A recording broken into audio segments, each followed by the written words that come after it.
السلام علیکم ناظرین، پروگرام الاسلام میم میں خوش آمدید اور میں ہوں آپ کا میزبان ولید شیخ۔ اس زندگی کی دوڑ میں ہم سب اس بات کے خواہاں ہیں کہ ہم کامیاب ہو جائیں، مگر سوال یہاں پہ یہ پیدا ہوتا ہے کہ کامیابی کی ڈیفینیشن کیا ہے؟ عام طور پہ آج کل کی دنیا میں کامیابی جو زیادہ پیسے کما لے، جو زیادہ ویلدی ہو جائے، جو زیادہ بڑی کمپنی بن جائے، سی ای او بن جائے، شاید یہ کامیابی کی ڈیفینیشن ہے ہماری آج کل کی لائف میں۔ مگر قرآن و سنت کی روشنی میں کامیابی کیا چیز ہے، اور اس دنیا میں کامیاب ہونا، اور پھر ہماری ڈکشنری میں اوبویسلی ہماری لغت میں ہم آخرت میں کامیابی کی بھی بات کرتے ہیں، تو وہ تصورات کیا ہیں؟ قرآن اور حدیث کی روشنی میں زندگی میں کامیابی کس چیز کو کہتے ہیں، آخرت میں کامیابی کس چیز کو کہتے ہیں، اور ہم کس طرح سے ان تمام چیزوں کو انکارپوریٹ کر سکتے ہیں اپنی لائف میں آج ماڈرن لائف کے اندر؟ اس کے اوپر آج خاص طور پہ بات کریں گے۔ ہمارے ساتھ اسکالرز بھی موجود ہیں، ایکٹیوسٹ بھی موجود ہیں، جو خاص طور پہ آپ کو پتہ ہے ہمارے پروگرامز میں ہم تمام مکاتب سے علماء دین اپنے پروگرامز میں مدعو کرتے ہیں۔ مجھے بہت خوشی ہو رہی ہے آپ کا تعارف کرواتے ہوئے۔ سب سے پہلے ہمارے ساتھ عربک لینگویج اینڈ اسلامی شریعہ انسٹیٹیوٹ کے پرنسپل موجود ہیں، علامہ محمد عرفان شامی صاحب۔ السلام علیکم۔ وعلیکم مزاج السلام گرامی۔ ورحمۃ اللہ، الحمد للہ۔ اور پھر ہمارے ساتھ موجود ہیں syndicate Islam university of Karachi syndicate کے ممبر بھی ہیں، بہت اچھے ہمارے دوست بھی ہیں، اکثر ہمیں وقت بھی دیتے ہیں، اور ڈاکٹر بھی ہیں، جناب ڈاکٹر حسان اوج صاحب۔ السلام علیکم۔ وعلیکم السلام۔ مزاج گرامی۔ الحمد للہ۔ علامہ صاحب، سب سے پہلے آپ ہی سے گفتگو کا آغاز کرتے ہیں۔ جب ہم کامیابی کی بات کرتے ہیں، زندگی میں کامیابی کی بات کرتے ہیں، تو سب سے پہلے یہ کامیابی کی بھی ڈیفینیشن ہو جائے، یہ کامیابی کا کیا مطلب ہے؟ یعنی ہم جب زندگی میں کامیابی کی بات کرتے ہیں تو کامیابی کا کیا مطلب ہے اسلام و اگر ہم قرآن و حدیث کی روشنی میں دیکھیں تو؟ دیکھیں، ایک تو کامیابی دنیاوی لحاظ سے بندہ یہ سمجھتا ہے کہ بہترین لگژری جو ہے وہ بنگلو ہو، اور بہترین لگژری گاڑی ہو، اور ہر قسم کی دنیا کی آسائشیں ہوں۔ تو عام طور پر یہ ایک تصور قائم ہے کہ یہی مال اور دولت اور یہ آسائشیں اور انسان جو عیش پرستی میں ہوتا ہے، اسی کو عام طور پر سمجھا جاتا ہے کہ یہ سب سے بڑی کامیابی کا راز یہی ہے۔ لیکن جب ہم قرآن اور حدیث کی روشنی میں دیکھتے ہیں تو جہاں دنیاوی آسائشوں کو استعمال کرنا، انہیں جو ہے وہ اپنانا، اور اس کی لیمیٹیشنز جو دین اسلام نے بیان کی کہ کس حد تک کس چیز کو کس انداز میں ہم استعمال کرتے ہیں، یہ بہت باریک جملہ ہے، کس حد تک کس چیز کو کس انداز میں ہم استعمال کرتے ہیں، تو اس کے پورے اصول اور قوانین دین اسلام نے ہمیں بیان کیے ہیں۔ لیکن اس کے ساتھ ساتھ قرآن پاک ہمیں کامیابی کا جو راز دیتا ہے، وہ بنیادی طور پر جو دیتا ہے وہ یہی بتاتا ہے، ہمیں اسی جانب گامزن کرتا ہے کہ کامیابی کا اصل راز صرف دنیا کی کامیابی نہیں ہے، بلکہ دنیا کے ساتھ ساتھ جو آخرت کی زندگی ہے، کہ جس کے بعد کوئی بھی دوسری یعنی کوئی ایسی زندگی یا لائف ہمارے لیے نہیں ہے کہ ہم دوبارہ سے عمل اور اس طریقے کی کوششوں میں دوبارہ شامل ہوں، بلکہ وہ ایک ابدی اور دائمی زندگی ہے جس میں جس طرح ہم نے دنیا میں اچھے اور نیک اعمال کیے ہوں گے، اسی کے مطابق رب العالمین ہمیں اس کا اجر اور ثواب اور اس کا بدلہ عطا فرمائے گا۔ تو وہ لوگ کہ جو کامیاب ہونا چاہتے ہیں دنیا میں بھی اور آخرت میں بھی، تو اس کا اہم ترین راز یہی ہے جو قرآن پاک نے فرمایا کہ بسم اللہ الرحمن الرحیم، من عمل صالحا من ذکر او انثی، فرمایا کہ جو بندہ نیک عمل کرتا ہے، چاہے وہ مرد ہو چاہے عورت ہو، تو نیک عمل، اس میں سب سے بڑا نیک عمل عقیدہ بھی آ جاتا ہے کہ اللہ رب العالمین کی توحید پر ایمان لانا، اس کے نبی مکرم صلی اللہ تعالیٰ علیہ وسلم کو آخری پیغمبر ماننا، اور اس کے بعد جتنے بھی اچھے اعمال ہیں وہ سب اس کامیابی میں شامل ہیں۔ خوب۔ اچھا ڈاکٹر صاحب، میں کیونکہ آپ کا یونیورسٹی آف کراچی سے آپ کا تعلق ہے، نوجوان طبقے سے آپ ملتے رہتے ہیں، وہاں پر عام طور پہ یوتھ میں اس کامیابی کا تصور کیا ہے؟ کیا وہ بھی یہی رجحان ہے کہ وہ لگژری لائف انہیں سیکھ کرنا ہے، اور دنیا اور آخرت یعنی قرآن و حدیث سے ملنے والا جو ہمیں تعارف ہے کامیابی کا، اس سے وہ آگاہ ہیں یا نہیں ہیں؟ تھینک یو کہ آپ نے مجھے موقع دیا اتنے امپورٹنٹ ٹاپک پہ گفتگو کرنے کے لیے۔ کامیابی جو ہے نا، ہر انسان کا یارڈ اسٹک کامیابی کا الگ ہے، ہر ایک کی ڈیفینیشن بھی الگ ہے۔ ایک غریب، ایک بھوکے کے لیے روٹی مل جانا کامیابی ہے، ایک جس کو تعلیم حاصل کرنے میں رکاوٹیں محسوس ہو رہی ہیں اس کے لیے تعلیم حاصل کرنے میں کامیابی ہے، کسی کو جاب نہیں مل رہی اس کو جاب مل جائے تو وہ کامیابی، کسی کی شادی نہیں ہو اس کو شادی ہو جائے تو وہ کامیابی ہے۔ لیکن جو دنیا نے ہمارے لیے معیارات ترتیب دے دیے ہیں، تو آج کے دور کا ہر بچہ چاہے وہ مذہبی رجحان رکھتا ہو، چاہے وہ دنیاوی رجحان رکھتا ہو، چاہے وہ ایک امیر گھر میں پیدا ہوا، چاہے وہ غریب گھر میں پیدا ہوا ہو، چاہے اس کی تربیت دینی ماحول میں ہوئی ہو، چاہے اس کی تربیت دین سے دور ہوئی ہو، ان سب کا ایک ہی ہے مشترکہ خدا، وہ ہے کیپٹل. کیپٹل سب کو چاہیے. کیپٹل، شہرت، اور یہ اللہ تعالیٰ نے قرآن میں قرآن میں صاف صاف بتا دیے تمہیں زینت کی چیزیں بہت اچھی لگتی ہیں، بیویاں، گھوڑے، تمہاری اولاد، یہ فارمز، تمہاری مویشی، مال مویشی تمہیں بہت اچھے بھلے لگتے ہیں، لیکن اصل کامیابی آخرت کی ہے. تو صرف قرآن میں اس طرح کی آپ دیکھیں بہت ساری آیات آپ کو مل جائیں گی. دنیا کی زندگی کو تو کھیل تماشا ہے. کہیں یہ بولا کہ دنیا کی زندگی کی تگ و دو کرو، دنیا کی زندگی کے لیے کوششیں کرو، اچھی کرو، اس میں اچھی زندگی جیو. کہیں قرآن میں ایسا کوئی میسج آیا ہے؟ ہمیں آخرت کی زندگی کی طرف ہمیشہ رغبت دلائی گئی ہے، ہمیں تنبیہ کی گئی ہے. دنیا کو بھلا کے، دنیا کی نفی کر کے آخرت کی طرف کیوں کی گئی ہے؟ دنیا تو ہر انسان جیتا ہی ہے. دنیا اللہ نے اس کو ایسا بنایا ہے کہ اس کو غذا حاصل کرنے کے لیے، گھر والوں کی نگہداشت کرنے کے لیے اس کو کام بھی کرنا ہے، کچھ اپنے عوامل بھی ترتیب دینے. لیکن کیا یہ جو چیز ہے اس کے لیے وہ آخرت میں اس کے کام آ رہی ہے نہیں آ رہی ہے؟ اس کی نیت کیا ہے؟ سیلفشنس ہے یا سیلف رائٹسنس ہے، یا پھر جسے کہنا چاہیے سیلف لیسنس ہے کہ مجھے یہ کام کرنا ہے لیکن الٹیمیٹ اینڈ میرا کچھ اور ہے، میرا گول کچھ اور ہے.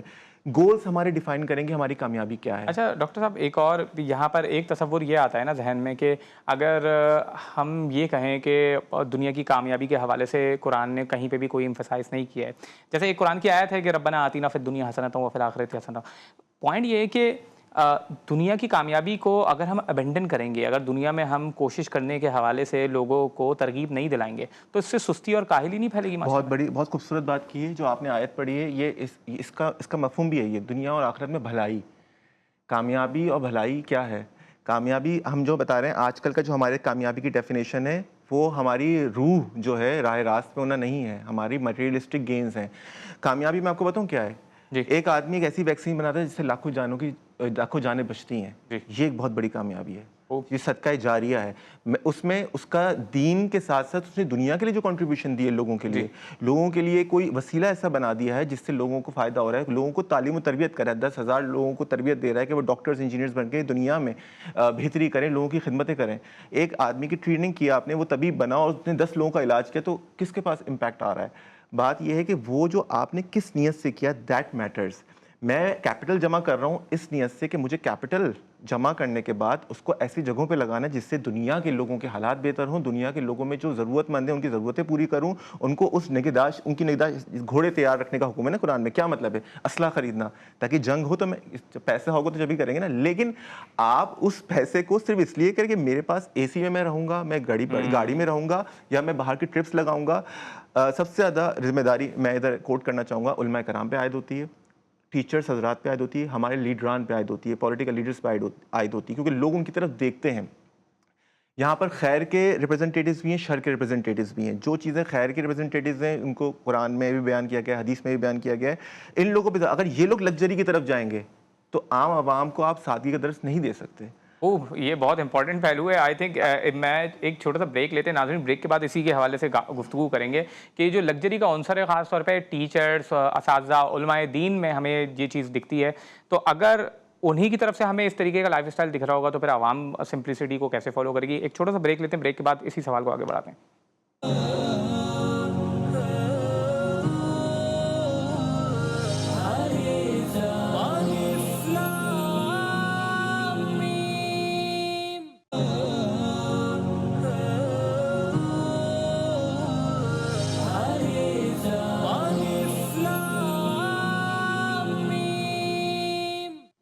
السلام علیکم ناظرین، پروگرام میں ایک بار پھر خوش آمدید. آج ہم خاص طور پہ کامیابی کے حوالے سے گفتگو کر رہے ہیں، زندگی میں کامیابی کے اصول قرآن و سنت کی روشنی میں. ہمارے ساتھ نامور اسلامک اسکالر موجود ہیں. علامہ صاحب، کیا مال و دولت جمع کرنا، شہرت کے لیے کام کرنا، کیا یہ دین اسلام میں جائز ہے؟ مال و دولت جمع کرنا اور شہرت کے لیے کام کرنا، دیکھیں اگر مال و دولت حلال ذرائع سے جمع ہوتی ہے تو ان شارٹ میں آپ کو اس کی ایگزامپل دوں گا کہ حضرت سیدنا عثمان غنی رضی اللہ تعالیٰ عنہ سے بڑھ کر کیا ایگزامپل ہوگی ہمارے دین اسلام میں، کہ ہر موقع پر دین اسلام کے لیے اپنے مال کو پیش کیا. تو مال و دولت کا جمع کرنا ایک الگ ہے، اور نہیں، یہ تو آپ پیش کرنا، تو یہ تو آپ ایثار کی بات کر رہے ہیں نا، یہ تو جمع کرنے کا مثال تو نہیں ہے. تو انہوں نے پیش کیا نا، یعنی حضرت عثمان بن عفان رضی اللہ تعالیٰ عنہ، حضرت عبد الرحمن ابن عوف رضی اللہ تعالیٰ عنہ اور دیگر کئی صحابہ کی مثال ملتی ہے کہ بہت بڑے بزنس مین تھے اپنے زمانے میں، لیکن کیا وہ اس مال کو اپنے معاذ اللہ مس یوز کر کے اور اپنی ذاتی عیش پرستی میں استعمال کیا کرتے تھے، یا اللہ کی راہ میں لوگوں کے لیے چیریٹی کرنا، خلق خدا کی بھلائی کے کام کرنا، ان کاموں میں استعمال کرتے تھے؟ تو مال و دولت جمع کرنا فی نفسی ہی برا نہیں ہے، لیکن اس کو یوز کیسے کیا جا رہا ہے اس پر ایک کوسچن مارک بنتا ہے۔ اس کے علاوہ شہرت حاصل کرنے کے لیے یہ کام کرنا، تو شہرت کسی بھی چیز میں دین اسلام کہ صرف شہرت کے لیے یا لوگوں کو دکھاوے کے لیے، جسے ریاکاری بھی کہتے ہیں، تو اس کی اجازت کبھی بھی دین اسلام ہمیں نہیں دیتا، اور یہ ایک غلط عمل ہی ہے۔ تو ریاکاری میں ایسی کیا چیز ہے کہ جس کی وجہ سے لوگ، اب کیونکہ عام طور پہ آج کل تو لوگ کہتے ہیں کہ یار آپ کا پیسہ نا دکھنا چاہیے، آپ کے کپڑوں سے، آپ کی گاڑی سے، اگر آپ کے پاس پیسہ ہے تو آپ اس کو پروجیکٹ کریں اپنی چیزوں سے۔ دیکھیں، ایک تو یہ ہے کہ اللہ رب العالمین نے ہمیں کوئی بھی نعمت دی اور ہم اس نعمت کو جیسا رب نے نوازا اس طریقے سے ہم اسے یوز کرتے ہوئے اپنا لائف اسٹائل گزار رہے ہیں۔ تو اس بارے میں آپ کو اللہ کے نبی صلی اللہ علیہ وسلم کی ایک صحیح حدیث بیان کروں گا کہ آپ علیہ الصلوۃ والسلام نے فرمایا کہ اللہ کو یہ پسند ہے کہ بندے پر اس کی نعمت کے آثار دیکھے۔ اللہ کو یہ پسند ہے کہ بندے پر اس کی نعمت کے آثار دیکھیں۔ اگر ہم کوئی بہت اچھے سے کپڑے پہنتے ہیں اور اچھے سے شوز پہنتے ہیں، ہم اچھی سی مطلب اپنی کٹنگ ایسی کر کے رکھتے ہیں کہ جس طرح گیٹ اپ ہمارا اچھا ہوتا ہے، تو اس میں کوئی حرج کی بات نہیں ہے۔ ہاں، اس صورت میں ہم پر کوسچن مارک بنتا ہے یا ہم سے دین اسلام میں سوال کیا جائے گا کہ یہ چیز یا تو سامنے والوں کو حقیر جان کے کی جا رہی ہے، یا اپنا مال و دولت اور اپنا اسٹیٹس دوسروں کو دکھا کر اپنی خود نمائی اور اپنی ذات کی عیش پرستی کو ثابت کرنا کہ میں اور میں سب کچھ ہوں، تو پھر یہ ریاکاری کے ساتھ ساتھ تکبر میں بھی چلا جاتا ہے۔ اور متکبر صرف اللہ رب العالمین کی صفت ہے کہ رب العالمین ہی کے شائن شان ہے کہ وہ اپنی بڑائی کو بیان فرماتا ہے کہ وہ ہمارا خالق و مالک ہے۔ لیکن اگر بندہ اپنی اکڑ میں آ جائے اور اپنی ایک ورڈ میں رہے، جسے کہتے ہیں ہم عام فہم گفتگو میں کہ جی میں سب کچھ اور سامنے والا کچھ بھی نہیں، جیسا کہ آپ آج کل دیکھ رہے ہیں کہ کس طرح ہمارا میڈیا ہی یہ دکھا رہا ہے کہ تھوڑا سا اگر کوئی اچھی سی لگژری گاڑی ہو، کچھ 4 5 6 گارڈ ہوں، تو ایک سامنے والا اگر ایک غریب آدمی ہے تو اس کو کچھ نہیں سمجھا جا رہا ہوتا، اور تشدد کے واقعات ہمارے معاشرے میں عام ہوتے جا رہے ہیں، اور یہ پروٹوکول اور یہ سارے معاملات یہ آپ سب دیکھ رہے ہیں۔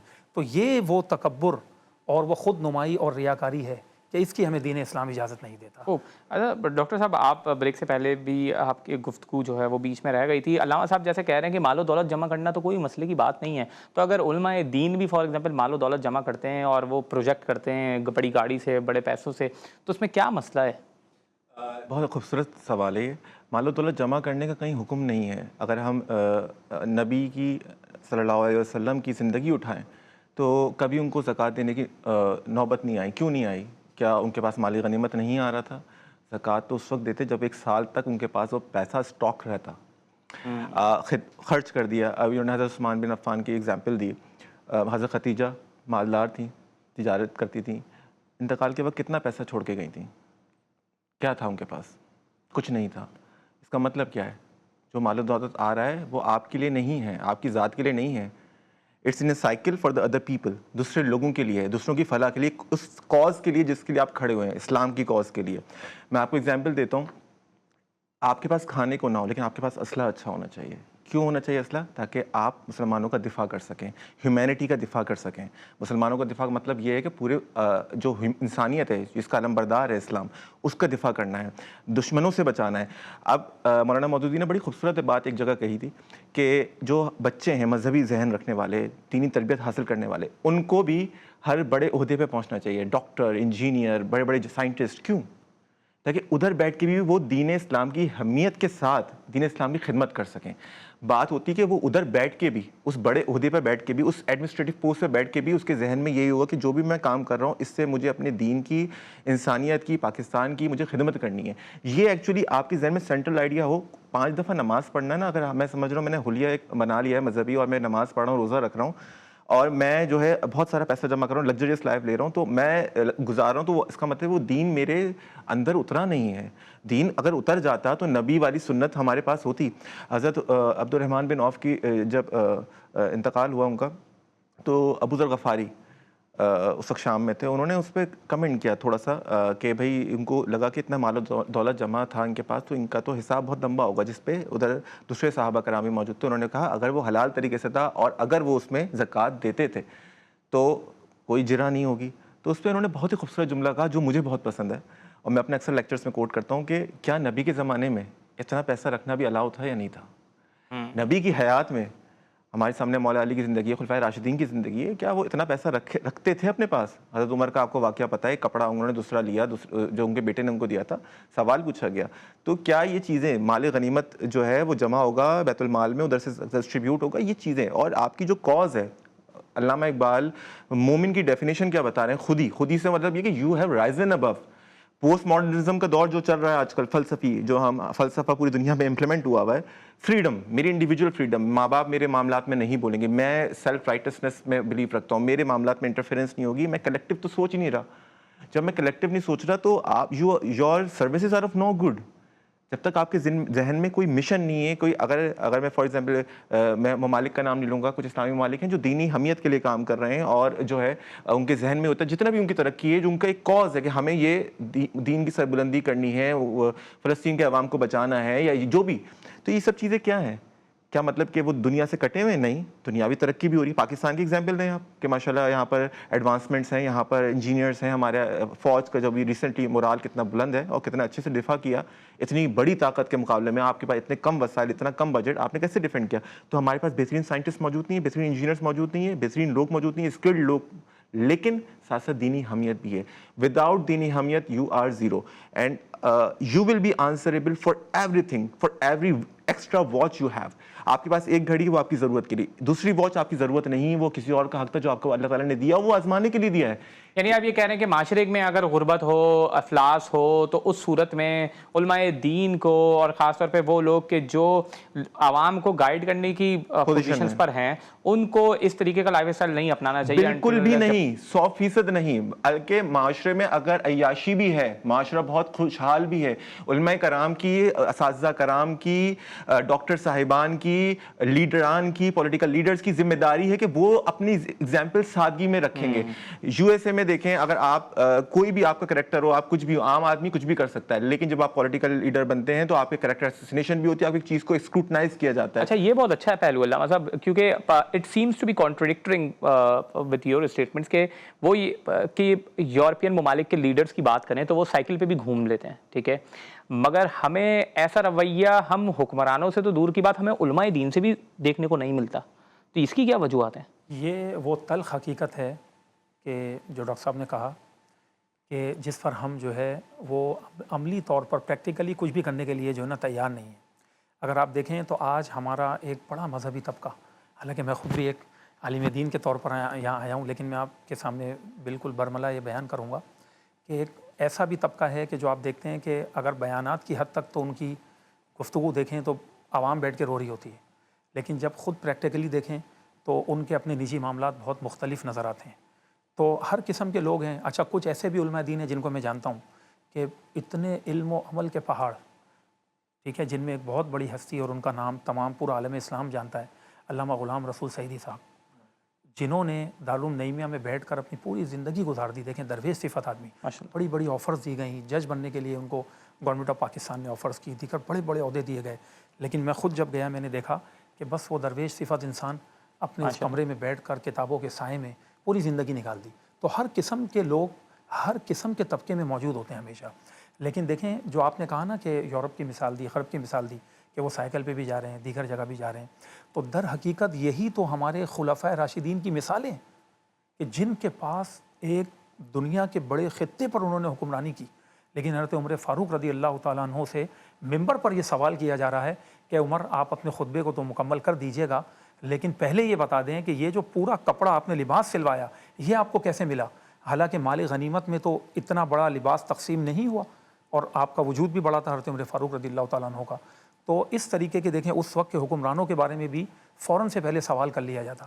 پھر آپ نے اپنے شہزادے حضرت عبداللہ ابن عمر رضی اللہ تعالیٰ عنہ کو بلایا, اور پھر انہوں نے بتایا کہ میں نے اپنے حصے میں سے اپنے والد محترم کو یہ کپڑے کا ٹکڑا دیا تھا جس سے پورا لباس سل گیا. تو یہ پریکٹیکلی ہم کیا کر رہے ہیں, اچھا میں اسی طرف یہ I really think that this is an amazing example حضرت عمر رضی اللہ تعالیٰ عنہ کی جو ایگزامپل آپ نے دی ہے کہ جس کے اندر وہ ایک پوزیشن پہ بیٹھے ہوئے ہیں مگر اس کے باوجود وہ الاؤ کر رہے ہیں کہ ان کے اوپر کرٹیسزم کیا جائے اور وہ فار ایگزامپل اس کو انٹرٹین بھی کر رہے ہیں. ناظرین ایک چھوٹا سا بریک لیتے ہیں, بریک کے بعد مزید علماء دین سے جاننے کی کوشش کریں گے.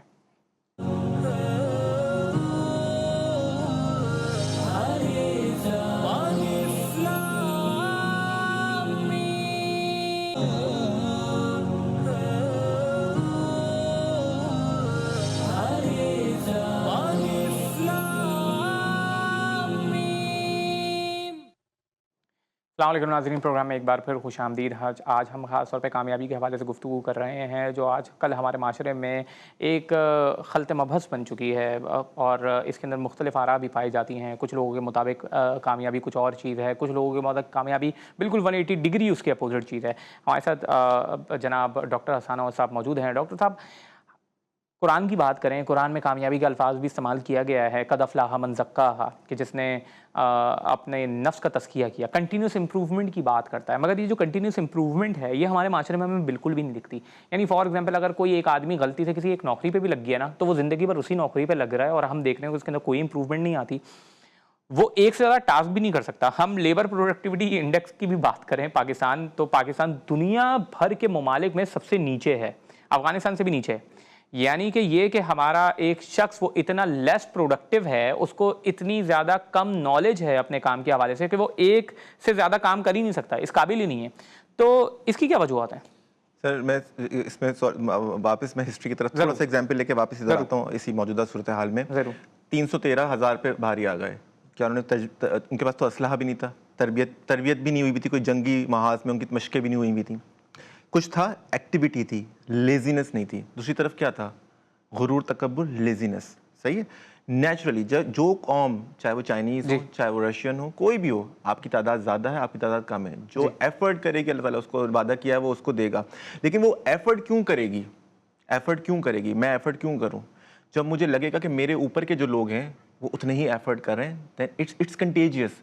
میں دیکھوں گا اوپر والا بیٹھ کے ایسے ہی کھا رہا ہے تو میں بھی لیزی ہو جاؤں گا. میں وہ کرپشن کر رہا ہے میں بھی کروں گا, میرے نیچے والا بندہ اپنے لیول پہ کرپشن کرے گا. وہ 1 کروڑ کھا رہا ہے, میں 1 لاکھ کھاؤں گا, وہ 1000 کھا لے گا. تو بتانے کا مقصد یہ کہ ہماری یہی چیزیں بہت ہی ہماری ٹرپل ڈاؤن افیکٹ ہوتا ہے, اوپر سے نیچے تک آتی ہیں. تو جب بھی میں نے جو ایگزامپل دی نا کہ علماء کرام اور ٹیچرز اور یہ لوگ جو ان کو تو ایگزامپل سیٹ کرنی ہے. جب ہم ایگزامپل دے رہے ہوتے ہیں کہ امام ابو حنیفہ نے یہ کیا تھا, امام جعفر صادق نے یہ کیا تھا, امام بخاری نے یہ کیا, جمع پونجی لٹا دی اور کام کرتے رہے, جب ہم ایگزامپل دے رہے ہیں تو اس کا امپلیمنٹیشن کہاں کر رہے ہیں؟ اچھا علامہ صاحب, میں سمجھ رہا ہوں ڈاکٹر صاحب یہ امپورٹنٹ پوائنٹ ہے کہ دیکھیں تزکیہ نفس تو وہ ہے کہ جو قرآن نے حکم دیا ہے اور کامیابی کا معیار بھی اسی کو قرار دیا ہے کہ اگر آپ تزکیہ کریں گے تو آپ کامیاب ہو جائیں گے, اور جو اس کو دھسا دے گا اپنے نفس کو وہ نامراد ٹھہرے گا. بات یہ ہے کہ مذہب کے نمائندے علماء دین ہیں, اگر علماء دین کی طرف سے تزکیہ والا رویہ ہمیں سامنے نہیں آئے گا, یعنی ظاہری زندگی, باطنی زندگی, ہر لحاظ سے مسلمانوں کو یہ فیل نہیں ہوگا کہ this is the ideal model of religiosity یا ریلیجیس ایکسپیرینس, اگر ان کو ویسا فیل نہیں ہوگا تو پھر کیسے ممکن ہے کہ عوام اس چیز کو فالو کر سکتے گی؟ آج کیوں ویسٹ میں وہاں کے پریزیڈنٹ یا بڑے بڑے منسٹری لیول کے لوگ سائیکل چلاتے ہوئے بھی جا رہے ہیں, واک کرتے ہوئے بھی جا رہے ہیں اپنے کاموں پر؟ بلکہ حیرانی ہوئی میں نے دیکھا کہ ہیلتھ منسٹر کو کوئی فیمیل کوئی تھی, کسی ایک ملک کی, یاد نہیں آ رہا مجھے, یورپین کنٹریز کا, کہ وہ باقاعدہ صفائی میں حصہ لے رہی تھی ساتھ. کیوں آج ہم ان کی مثالیں دے رہے ہیں؟ اس سے کہ انہوں نے اپنے آپ کو بدلا, اور قرآن پاک میں اللہ تعالیٰ نے تمام قوموں کے لیے یہ اصول بیان کیا ہے. بسم اللہ الرحمن الرحیم, ان اللہ لا یغیر ما بقوم حتی یغیروا ما بانفسہم, کہ اللہ پاک کسی بھی قوم کی حالت کو اس وقت تک تبدیل نہیں فرماتا جب تک وہ خود بدلنا نہ چاہیں. اب چاہے وہ عالم دین ہوں, چاہے وہ ہمارے سیاسی لیڈران ہوں, چاہے وہ ہمارے کوئی بھی سرکاری ادارے کے لوگ ہوں, جو سر نے ڈاکٹر صاحب نے مثال دی ابھی, جی, کسی بھی محکمے کے لوگ ہوں, یا وہ ایک عام فرد اور ایک سویلین, ایک عام عوام ہوں, جی, لیکن ہر طبقہ جب تک ہم خود اپنے آپ کو چینج نہیں کریں گے تو کوئی بھی ہمیں چینج نہیں کر سکتا. اور پھر ہم 1400 سال پہلے ہی کی مثالیں دیں گے, اور آج وہی 1400 سال گزرنے کے باوجود ویسٹ کی اور دیگر قوموں کی اقوام عالم میں ہم جو ہے حیرت کے ساتھ اور حسرت کے ساتھ اور درد دل کے ساتھ ہم ایسی ایگزامپلس دے رہے ہوتے ہیں. تو ہمیں خود بدلنا ہے. جب تک ہم اپنے آپ صرف ہم باتوں کی حد تک رہیں گے، ٹھیک ہے نا، تو پھر بس باتیں ہی ہوتی رہیں گی جو آج تک ہو رہا ہے، جب سے ہمارا یہ ملک بنا اور آج تک دیکھ لیں کیا ہو گیا 74-75 سال سے. تو پریکٹیکلی ہمیں تبدیل اپنے آپ کو کرنے کی ضرورت ہے. بہت خوب. اچھا ہم کامیابی کو میرے خیال سے خوشی میں بھی دیکھ سکتے ہیں، یعنی ہیپینس، یعنی all the things that you do it for a reason. یعنی فار ایگزامپل اگر آپ کو کار چاہیے تو آپ کسی وجہ سے آپ کو کار چاہیے ہوتی ہے، آپ چاہتے ہو کہ مجھے اس سے خوشی ملے، رائٹ. آپ کو گھر چاہیے تو آپ اس کے لیے بھی یہی پروجیکٹ کر رہے ہوتے ہیں کہ مجھے خوشی ملے اس کے ذریعے. اگر ہم خوشی کو معیار قرار دیں تو کیا خوشی دیگر طریقوں سے بھی حاصل کی جا سکتی ہے؟ ٹیمپریری. یہ کوئی بھی میچور یا کوئی بھی سین آدمی نا، اس کا یارڈ اسٹک یہ نہیں ہوگا سیٹسفیکشن. گزرا ہوا زمانہ علامہ سر سید احمد خان صاحب کا مضمون، وہ نیکی کی دلہن کو تلاش کرتا ہے کہ وہ بڈھا سوچ رہا ہوتا ہے کہ میں نے زندگی گزار دی صرف اپنے لیے، اپنے گھریلو چکروں میں، دنیا کے لیے کیا کیا. اور جب وہ اٹھتا ہے تو وہ نوجوان ہوتا ہے، وہ سوچتا ہے کہ میں اب دنیا کے لیے کام کروں گا. یہی والا مقصد بتانے کے لیے کہ اپنی قوم کے لیے سر سید احمد خان نے پوری قوم کو جگایا، پاکستان بنوا کے دیا. وہ علی گڑھ ہی تھا جو انہوں نے بنایا تھا، اور جہاں کے لوگوں نے مختلف شعبہ حاجات میں جا کے کام کیا، پاکستان بننے کی ایک پوری اسکیم بنائی. وہی میں کہنا چاہ رہا ہوں بار بار کہ جو مومن ہوتا ہے نا، مومن تو ذہن میں اس کا تزکیہ کا مطلب یہ ہے کہ اس کو اپنی آخرت یاد ہے، اپنی قبر یاد ہے. We never know next moment we will be here اور ان دا گریو. اگلے اثر سے پہلے ہم قبر میں ہوں گے یا نہیں ہوں گے ہمیں نہیں پتہ. تو ہمارے اگر زندگی کا مقصد اس طرح چل رہا ہے نا کہ جو چیز مجھے زندگی سے جوڑ کے رکھ رہی ہے، آپ کوئی بھی چیز خرید رہے ہیں، کوئی بھی چیز اسپینڈ کر رہے ہیں، کوئی بھی چیز کما رہے ہیں، کوئی بھی چیز کر رہے ہیں، اگر اس سے آپ کی روحانیت میں اضافہ نہیں ہو رہا تو وہ ویسٹ آف ٹائم ہے، لغویات میں آتی ہے وہ. یہ چیز اگر ہر بندہ، ہر بچہ، ہر انسان یہ سمجھنا شروع کر دے. آپ کو یہاں بچے سوشل میڈیا کے علاوہ، جو سوشل میڈیا نے دنیا کے معیارات بتا دیے ہیں، ہر کوئی باہر کھانا کھائے گا، ہر کوئی ویکیشنز پہ جائے گا مختلف جگہوں پہ، اس کا ایک لائف سٹائل ہوگا. جب یہ آرٹیفیشلی سب اب گلوبل ولیج، اب امریکہ میں بیٹھا ہوا میرا کزن یا دوست وہ حرکتیں کر رہا ہے جو میں پاکستان میں افورڈ نہیں کر سکتا، تو میں اس آرٹیفیشل لائف کی طرف اٹریکٹ ہو رہا ہوں، سک اپ ہو رہا ہوں، جو مجھے اپنے اصل مقصد سے ڈسٹریکٹ کر رہی ہے. تو anything that distracts you from the real purpose of life. Allah تعالیٰ بار بار قرآن میں یہ کہہ رہا ہے، جب ہمارا ٹاپک ہے قرآن اور حدیث کی روشنی میں، دنیا کی زندگی تو کھیل تماشا ہے اصل. تو کیا اس کھیل تماشے میں ہم چھوٹی چھوٹی اپنی نفسانی خواہشات جو ہیں اس کے لیے ہم اپنی لانگ ٹرم کو دیکھیں یا اس کو دیکھیں؟ کیونکہ ایک سین آدمی، ایک ذی شعور آدمی جس کو ایکیومن ہوگا، انٹلیکچوئل، وہ ضرور یہ سوچے گا کہ نہیں میرے لیے تو یہ بہت چھوٹی چیز ہے. میں اس پروگرام کے لیے اس اسٹوڈیو میں آیا ہوں تو کہ میں اپنا بوریا بستر ساتھ لے کے آیا ہوں؟ میں تھوڑی دیر کے لیے آیا ہوں، میں اتنا ہی اسباب رکھوں گا جتنی دیر کے لیے میں آیا ہوں. بس اس کے لیے اصل تیاری تو مجھے ادھر کی کرنی ہے. تو اصل بات یہ ہو، لیکن یہاں پہ رہتے ہوئے مجھے میکسیمم بینیفٹ پہنچانا ہے یہاں کے لوگوں کو. That should be the motive of every single human being on earth, especially Muslims, because we will be answerable for that. Allah تعالیٰ نے ہمیں چوزن ون بنایا جو ہے وہ اسی لیے بنایا ہے. تم ہی ہو جو کہ میرا پیغام اب آخرت تک پہنچاؤ گے. خطبہ حجۃ الوداع بھی یہی ہے کہ ہمیں ان کا پیغام پہنچانا ہے، نبی کا پیغام پہنچانا ہے آخرت تک. ہمیں ایگزامپل سیٹ کرنی، ایگزامپل لیڈ کرنی. جیسے سر نے بتایا کہ آج کے دور میں علامہ رسول سید صاحب جنہوں نے 50,000 صفحات لکھے، زندگی بھر شادی نہیں کی، اکیلے رہے، کام کر کے چلے گئے، کوئی نام و نمود نہیں چاہیے، کوئی دنیا سے کچھ نہیں چاہیے ان کو. تو ایسے اشخاص ہمارے پاس زندہ ہیں. تو یہ ہمارے آئیڈیل کیوں نہیں، یہ کیوں نہیں مشہور ہیں؟ جبکہ وہ لوگ مشہور ہیں جو آ کے ٹی وی پہ آ کے جو بیانات تو دیں گے لیکن ان کی زندگی بہت ہی آرٹیفیشیل ہے، بہت ہی لگژریس ہے. خوب.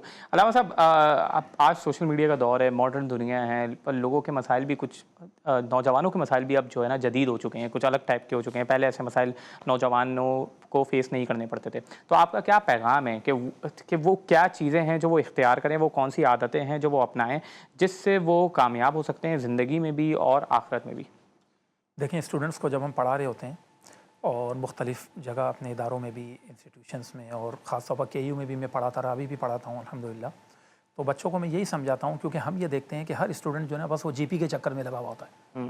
جو نیو جنریشن ہے اس وقت جو ایجوکیشن سے وابستہ ہیں، تو وہ جیسے سر نے الگ الگ مثالیں دی کہ ایک بندہ ہے جس کو شادی کی ضرورت ہے، اس کی کامیابی شادی ہے اس کی نظر میں. اچھا، ایک مزدور ہے، وہ کہتا ہے جی میں تھوڑا سا اور بہتر زیادہ کما لوں تو میری یہ کامیابی ہے. ٹھیک ہے، اگر 1,000 روپے کما رہا ہوں 2,000 ہو جائیں. تو اسٹوڈنٹس اور خاص طور پر نیو جنریشن، ان کو میں دیکھتا ہوں کہ جی پی اور جی پی. اب ان کی اخلاقیات کیا ہیں، ان کا اپنے والدین کے ساتھ بیہیویئر کیا ہے، ان کا اپنے ٹیچرز کے ساتھ بیہیویئر کیا ہے، اسی طرح ٹیچرز کا ان کے اسٹوڈنٹس کے ساتھ بیہیویئر کیا ہے. اچھا، آپس میں جو ان کے کلاس میٹس ہیں ان کے ساتھ وہ کس طریقے سے اپنے معاملات میں جو ہے نا مطلب وہ پیش آتے ہیں. تو ہم بچوں کو اور نیو جنریشن کو ہمیشہ یہی میسیج دیتے ہیں کہ بیٹا ایک تو یہ ظاہری زندگی ہے، ہر شخص کی کوئی نہ کوئی نیڈ ہوتی ہے، لیکن نیڈ اور ٹارگٹ دونوں میں بہت بڑا ڈفرینس ہے، ٹھیک ہے نا. ایک ضرورت ہے آپ کی، اس ضرورت کے لیے آپ کوشش کریں.